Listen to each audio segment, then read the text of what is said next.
Hi friends, ഇന്ന് നമ്മൾ പരിചയപ്പെടുത്താൻ പോകുന്നത് ഒരു ഇൻവെസ്റ്റ്മെൻറ്റ് പ്ലാനിനെ കുറിച്ചാണ്. മാറ്റം പ്രകൃതി നിയമമാണെന്ന് എല്ലാവർക്കും അറിയാമല്ലോ. അതുപോലെ തന്നെ നമ്മൾ മാറേണ്ടത് വളരെ അത്യാവശ്യമായി വന്നിരിക്കുകയാണ്. ഇപ്പോൾ സേവിങ്സ് എന്നുള്ളത് മാറ്റിവെച്ചുകൊണ്ട് ഇൻവെസ്റ്റ്മെൻറ്റ് ചെയ്തുകൊണ്ട് നമ്മുടെ അസറ്റ് വർദ്ധിപ്പിക്കുക എന്നുള്ളതാണ് ഇനി ഇവിടെ നിന്ന് അങ്ങോട്ട് നമ്മൾ ഓരോരുത്തരും ചെയ്യേണ്ടത്. അല്ലെങ്കിൽ നമ്മൾ ഫ്രീസായി നിലനിൽക്കും.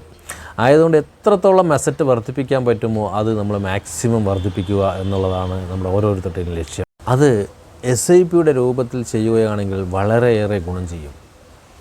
മാക്സിമം യൂണിറ്റ് പർച്ചേസ് ചെയ്ത് വയ്ക്കുക, അതാണ് നമ്മുടെ അസറ്റ്. ആ യൂണിറ്റിൻ്റെ പ്രൈസ് കൂടുന്നതിനനുസരിച്ച് നമ്മുടെ ഗ്രോത്തും കൂടിക്കൊണ്ടേയിരിക്കും.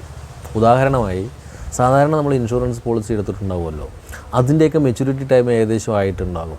അതിൽ നിന്ന് എന്ത് കിട്ടുന്നു എന്നുള്ളത് നമുക്കെല്ലാവർക്കും കൃത്യമായിട്ട് അറിയാൻ കഴിയും. പക്ഷെ അതേ സമയത്ത് അതൊരു യൂലിപ്പ് പ്ലാനാണ് എടുത്തിട്ടുള്ളത് എങ്കിൽ വലിയൊരു ഹ്യൂജ് എമൗണ്ട് ആയിരിക്കും നമുക്ക് കിട്ടുക.